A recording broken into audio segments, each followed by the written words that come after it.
Cara membesarkan diri sendiri. Ketika membaca webtoon di Daum yang berjudul Cara Membesarkan Diri Sendiri, aku merasa seolah-olah sudah berteman lama dengan penulisnya, Kim Jeng-yeon, wanita mandiri berumur 20-30 tahun yang baru saja pindah ke Seoul dari daerah, pasti memahami kisah sehari-hari dalam gambar-gambarnya.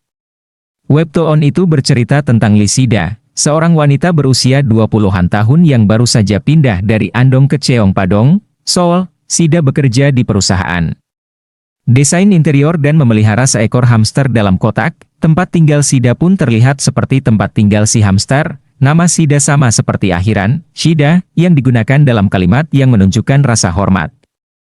Nama itu diberikan dengan harapan si pemilik nama bisa menjalani hidup yang penuh kehormatan, tetapi pada kenyataannya nama Sida lebih seperti berasal dari kata Shidabari, pelayan, yang menyiratkan lapisan masyarakat bawah. Komik tersebut sama seperti harapan dan kenyataan yang ada dalam nama Sida, menggambarkan rasa sepi dan perasaan tersisih yang muncul akibat perbedaan antara hayalan dan kenyataan. Karena bekerja di perusahaan desain interior, Sida sebenarnya tahu banyak dan tertarik pada ruangan, tetapi seleranya dibatasi. Seleranya sebenarnya lebih ke arah kinfolk, tetapi kenyataannya lebih ke arah daiso. Sama seperti post-it, ia tidak boleh meninggalkan jejak dirinya sendiri. Dalam kehidupan yang bersifat sementara ini, tempat standar pembelian hanya ditentukan oleh anggaran yang tersedia. Ia juga tidak bisa memiliki rumah sesuai keinginannya sendiri. Aku ingin memiliki barang-barang yang benar-benar kuinginkan tanpa perlu pergi ke Daiso untuk mencari sesuatu yang tidak terlalu buruk, tanpa perlu melihat harga lebih dulu sebelum melihat desain atau materialnya, dan tanpa perlu memilih opsi sortir dari harga terendah di internet. Karena tidak punya uang, aku hanya bisa memiliki barang-barang yang sebenarnya tidak kusukai.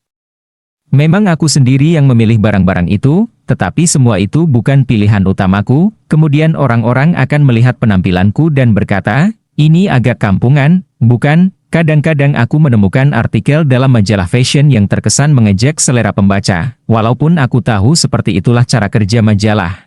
Kalimat-kalimat seperti itu tetap terasa menusuk, tetapi apakah kritik seperti itu pantas? Selera memang pilihan kita, tetapi tidakkah selera juga merupakan bagian dari kompromi?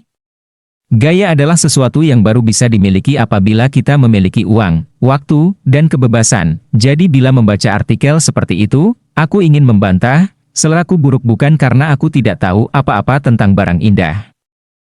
Aku merasa emosional ketika membaca bagaimana Sida membandingkan diri dengan seekor hamster dalam webtoon, Cara Membesarkan Diri Sendiri.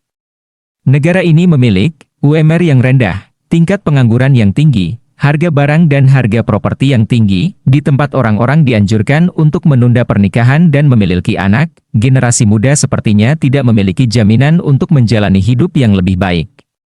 Kata-kata, saat ini seleramu payah, masih ada pilihan lain yang lebih baik, adalah kebohongan belaka. Aku memikirkan iriku dulu dan banyak orang lain yang mirip Sida. Kita tidak terbiasa menyerah dan kita ingin terus bermimpi tentang masa depan yang lebih baik. Hanya itu yang kita inginkan, hanya itu yang kita harapkan.